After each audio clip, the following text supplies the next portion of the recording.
Typical behavior of borderliners, narcissists, and other toxic people. Welcome to today's topic, ladies and gentlemen. I am Coach Tobias Forst, founder of Achilles Life Coaching, decade-long recipient of narcissistic abuse, and I've saved myself from it. And I accompany you on your journey to your personal freedom. Today we will go through 7 typical behaviors of borderliners, narcissists, and other toxic people in order for you to quickly spot those behavior types and pull the plug as soon as possible. Number 1, they refuse to take responsibility and try to put all the blame for things that go wrong on you. Toxic people, like borderliners and narcissists, work with tools like lying, betrayal, an inversion of facts, a distortion of reality, gaslighting, blame shifting onto you. It is an emotional mistreatment form, nothing short of that. And in those rare cases where you actually hear them say sorry, where you actually hear them excusing, trying to apologize for their behavior, it is usually an investment so that you might act out behavior B or behavior C, or to not act out something else. For example, to not act out leaving them. And by leaving them, because this is the fear of abandonment for both narcissists and borderliners and other toxic people, the greatest fear is the fear of abandonment. Point number 2, love bombing in the early stages of the relationship. Most of you know this already, otherwise you probably wouldn't be on this channel.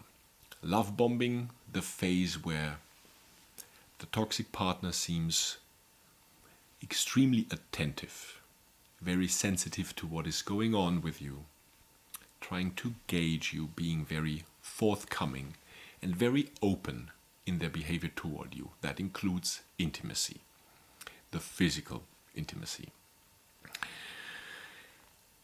This, in some individual cases, love bombing might feel more like love with borderliners due to their higher spikes in emotion. The factor of emotional expression is much higher than with narcissists on average. So it might seem more authentic when you're searching for companionship in whichever way. They are working with charm, charisma, gift giving. Love languages, ladies and gentlemen, beware. And you might think he or she sees me. He or she recognizes my core, my values, my very essence of being. But what you, in fact, ladies and gentlemen, see when you look at them is them being the mirror to you. And you might misconstrue it as them actually seeing you for who you are. There will be, during the love bombing phase, excessive writing. Good morning, my love. How is your noon or lunch break, my dear? Babe, have a good night. I miss you so much, etc., etc. Who are you with? When are you coming home? Who's that? Why did you smile at this person? Are you familiar? Is there with him or her? Is there a history I need to know about? When are you coming home? And ladies and gentlemen, you better, that is the expectation, you better answer as quickly as you can. There will be social media spying, where you are, what you're doing, with whom or without, and the expectation that you spend most of your time that you have with them. Point number 3, your strengths will be undermined, your successes will be diminished. You will hear phrases after you've achieved certain successes of whichever kind. Are you making such a big fuss out of this? Yeah, I guess, congratulations, I guess, but I mean, you only had to compete with 5 other people. You're overly sensitive. Why are you making such a big deal out of this? And here comes the gaslighting. And you, ladies and gentlemen, having filled your life slot next to you, this life slot of partner, with them, with her, with him, you believe and you trust. And you might come to the conclusion that maybe your success is only 40% of a real success, because reasons. Point number 4.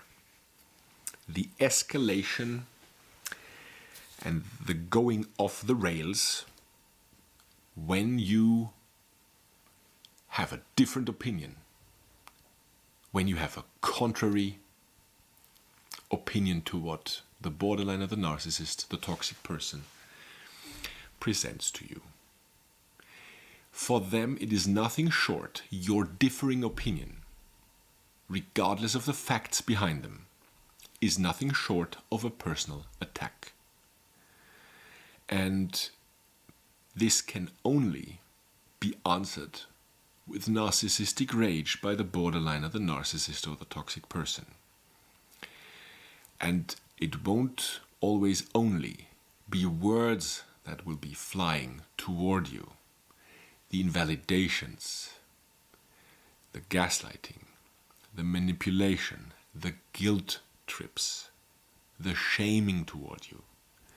It might also become physical, and this cannot be underestimated, especially with the more, let's call them expressive, borderliners.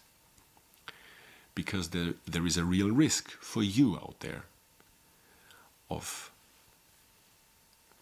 receiving physical harm in addition to the emotional harm that's been done to you by flying cups, plates, the cell phone, or some tool or thing that is of high material or emotional value to you.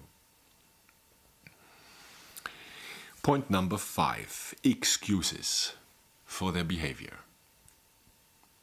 They will always find excuses, because whatever they said to you that hurt you, that diminished you, was only because they were tired, or drunk, or exhausted, or just overtaxed.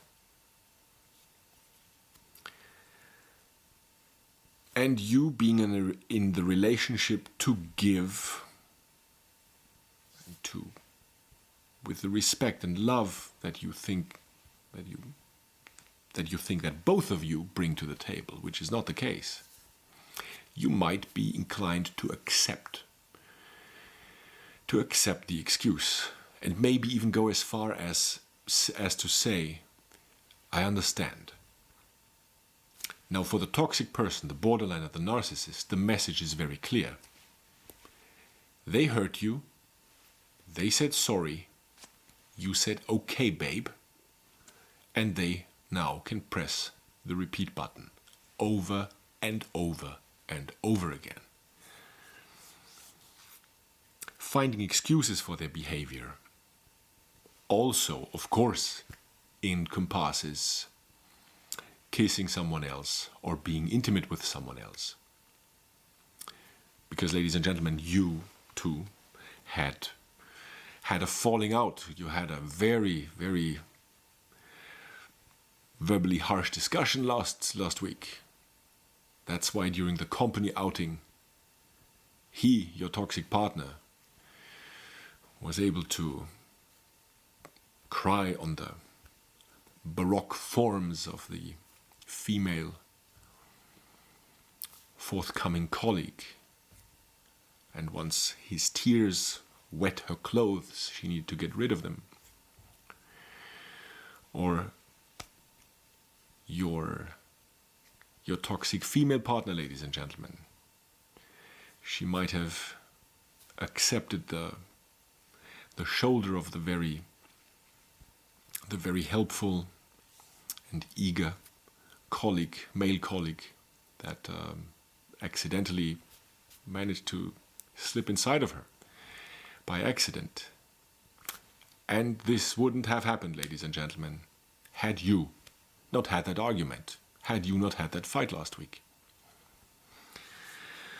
Point number 6, and this one cannot be over-exaggerated. This is vital to understand. Social isolation from friends and family, and in extension, from anything you're doing like hobbies that involve other people. Let us remember, congregation, let us remember the 321st commandment of the Narcissistic and Borderline Bible. Thou shalt not have support. But support thou shalt have, ladies and gentlemen, because if you don't, if you allow them to isolate you from your best friend, from your buddies, from your girlfriends over there, from family members, over time there will be less and less constructive input from the outside to make you or to help you see what's being done to you in your toxic relationship. It is vital to understand that concept of social isolation, ladies and gentlemen. I cannot stress this enough. There will be no one left because you allowed the toxic partner to manipulate you into distancing yourself from so many other people, and over time even thinking that it was your idea, by being conditioned into self-gaslighting. Social isolation also encompasses something else. You will have no corrective from the outside, no transparency from others by being woken up, and the narcissistic abuse against you will not be noticed by others. Point number 7, unrealistic expectations toward you and the relationship. We are talking about irrational expectations. There will be, at a very, very early stage, usually around the fading out of love bombing, there will be increasingly more rules that you need to follow for how you spend your time together, because otherwise it will be getting dull soon. And who wants a dull relationship anyway? And you may be following the illusion of action. You might consider, okay, doing this, doing that, not continuing to do X, Y, or Z. And of course you need to bring in the money, continue bringing in the money, more even so, but still spend most of your time with your toxic partner. You should also take care of spending more time with your friends once in a while, despite the fact that they had already trained you to not do so. But still, you are required to spend most of your time with them, the toxic partner. You should work on increasing your social status and follow your hobbies, but still spend most of your time with them, your toxic partner. Please, ladies and gentlemen, keep in mind that these standards are not fulfillable, if that's a word. They cannot be fulfilled. They know this. They know that they don't even fulfill the standards, despite the fact that you don't even expect them to fulfill those criteria. So keep this in mind, ladies and gentlemen. Keep those 7 types of behavior of borderliners, narcissists, and toxic people in mind to spot it early on and pull the plug as soon as possible. And if you found this video helpful, please leave your like subscribe to the channel, and if you want my help personally, you will find my contact details below in the description of this video, so you can book your first session. Be your own hero and be your own heroine. Thanks for watching. I'll see you next time.